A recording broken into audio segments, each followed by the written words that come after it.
వేదికను అలంకరించిన పెద్దలకు, సభాధ్యక్షులు శ్రీనివాస్ అన్న గారికి, అందరికీ నమస్తే.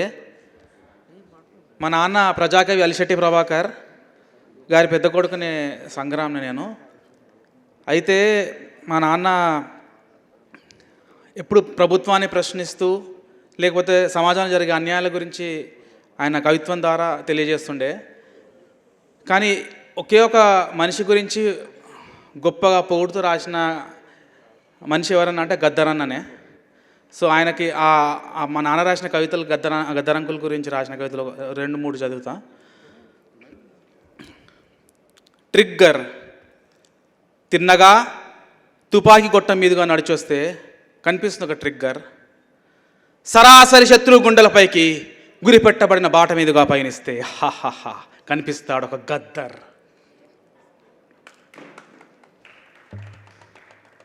పాట.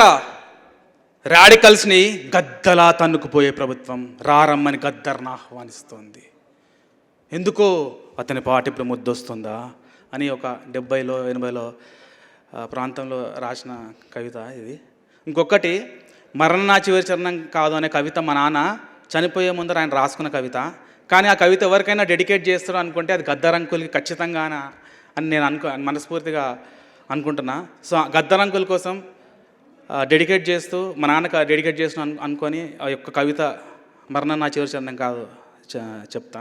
గద్దరంకుల కోసం.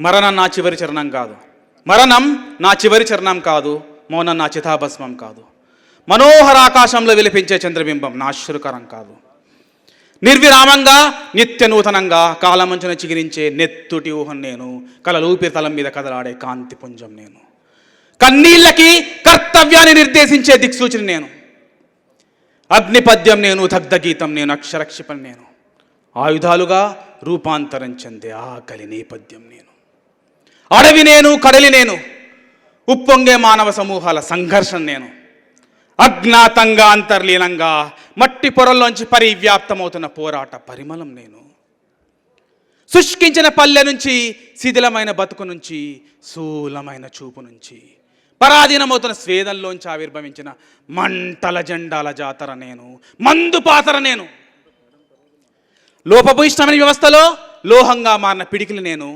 సంపదల సమతుల్యం కోసం దోపిడీ వటవృక్షాన్ని ఎలకూల్చే సైనికుల సారథ్యం నేను, చరిత్ర పుటపై చెక్కుతున్న చెక్కు చెదరి సత్యం నేను, హింసకు ప్రతిహింస నేను, హిట్లర్లు హిరణ్యకశిపుల ధ్వంసం నేను, ఈ దీర్ఘకాలిక యుద్ధ వ్యూహంలో పీడితుడే నా అస్త్రం అన్వస్త్రం, శత్రువే నా పాదధూళి.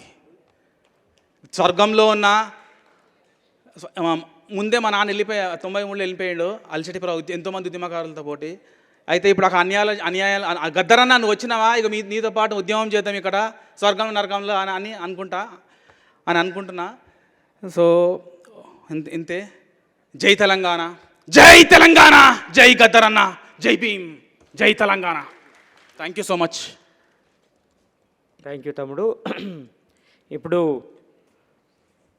Dicky national president Narra Ravikumar గారిని మాట్లాడాల్సిందిగా ఆహ్వానిస్తున్నాను.